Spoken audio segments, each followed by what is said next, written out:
Dios les bendiga. Bienvenidos a nuestro devocional número 294. Esta semana el devocional bajo el tema armadura. Efesios capítulo 6 versículos del 11 en adelante dice la palabra del Señor: vestíos de toda la armadura de Dios para que puedan estar firmes contra las acechanzas del diablo. Versículo 13, por tanto, tomad toda la armadura de Dios para que puedan resistir en el día malo, y habiendo acabado todo, estad firmes. 14, estad pues firmes, ceñidos vuestros lomos con la verdad, y vestidos con la coraza de justicia, y calzados los pies con el apresto del evangelio de la paz. Sobre todo, tomad el escudo de la fe con que podáis apagar todos los dardos de fuego del maligno, y tomad el yelmo de la salvación y la espada del Espíritu, que es la palabra de Dios. Hemos dicho que la armadura de Dios, de la cual estamos hablando en esta serie, es la metáfora que el apóstol Pablo usó para enseñar a los creyentes que estemos preparados contra los ataques del diablo y del reino de las tinieblas, que aprendamos a usar los recursos dejados por Dios para nuestra defensa, protección y ataque también. Hoy hablaremos sobre la espada del Espíritu. La espada es un arma tanto ofensiva como defensiva. Era usada para protegerse a uno mismo del daño o también para atacar al enemigo y vencerlo. Para un soldado era necesario recibir una rígida formación sobre el uso adecuado de la espada. Con esto obtenía el máximo beneficio de ella. Caso contrario, un soldado podía morir de una forma muy sencilla en el campo de batalla. El uso de la espada era indispensable para atacar, defenderse, y se requería de una completa destreza. El soldado debía usar la espada al revés y al derecho. Espiritualmente hablando, la espada del Espíritu es la palabra de Dios. Puesto que todos nos encontramos en una batalla espiritual, necesitamos saber cómo manejar la palabra de Dios apropiadamente. Caso contrario, el siervo o la sierva de Dios es fácil que caiga en mentiras, y sobre todo hoy en día que vivimos en tiempos de apostasía, donde muchas denominaciones, iglesias, líderes espirituales han negado la fe, enseñando doctrinas o enseñanzas erróneas que se van en contra de la palabra de Dios.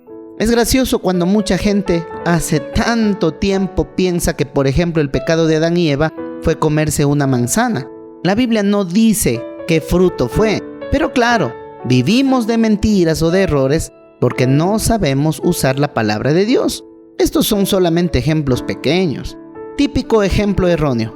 Dice la Biblia: ayúdate que te ayudaré.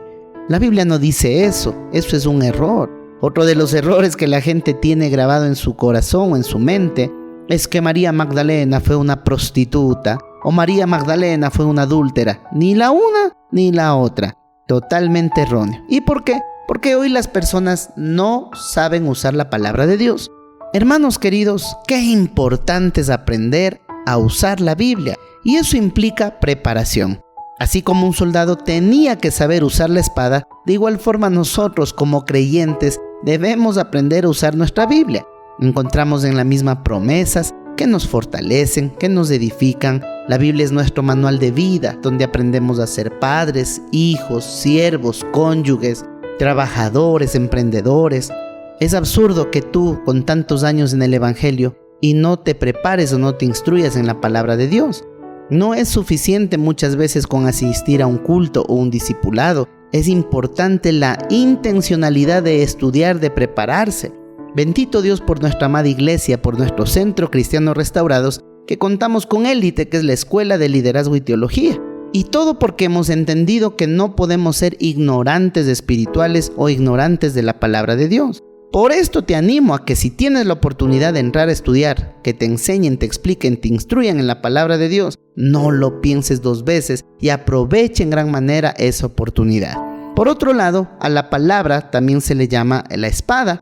De hecho, en Hebreos capítulo 4, versículo 12, dice la palabra del Señor: porque la palabra de Dios es viva y eficaz, y más cortante que toda espada de dos filos, y penetra hasta partir el alma y el espíritu, las coyunturas y los tuétanos, y discierne los pensamientos y las intenciones del corazón.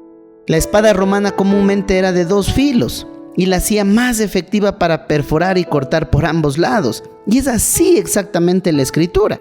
Cada vez que nos predican la palabra de Dios, ¿cuántas veces te sentiste incómodo? O de pronto decías: Uy, ¿quién le contó al pastor mi vida? ¿Cómo sabe este pastor? Alguien le fue con el chisme porque parece que solo de mi vida está predicando. Y no es así. La palabra de Dios, queridos hermanos, es esa espada de doble filo que traspasa hasta lo más íntimo de nuestro corazón, de nuestros pensamientos. Cada vez que la palabra es predicada nos confronta, pero no para condenarnos, sino para salvación y restauración, para que recapacitemos, para que pongamos los pies sobre la tierra, para que podamos retomar la verdad de su palabra y vivir de acuerdo al plan de Dios. Hermanos queridos, demos gracias porque hoy podemos escuchar la palabra de Dios con libertad, y eso es un gran privilegio del cielo para nuestra vida. Gracias te damos, Señor, por tu palabra, porque la misma nos guía, nos corrige, nos confronta, pero también nos consuela, Señor. Perdónanos si no hemos sabido usar esta armadura, si por haber razón hemos tenido la Biblia empolvándose, descuidada y ni siquiera hemos tenido el empeño o hemos puesto énfasis en prepararnos, en que alguien nos instruya en la palabra de Dios. Perdónanos, Señor. Gracias porque hoy nos hablas y nos exhortas a vivir conforme a tu palabra, y gracias porque nos enseñas a vivir. Ponemos este día en tus manos, en el nombre de Cristo Jesús. Amén y amén. No olvides compartir este devocional con todos tus contactos. Llevemos juntos un mensaje de salvación y de restauración. Que el Señor les bendiga. Bye bye.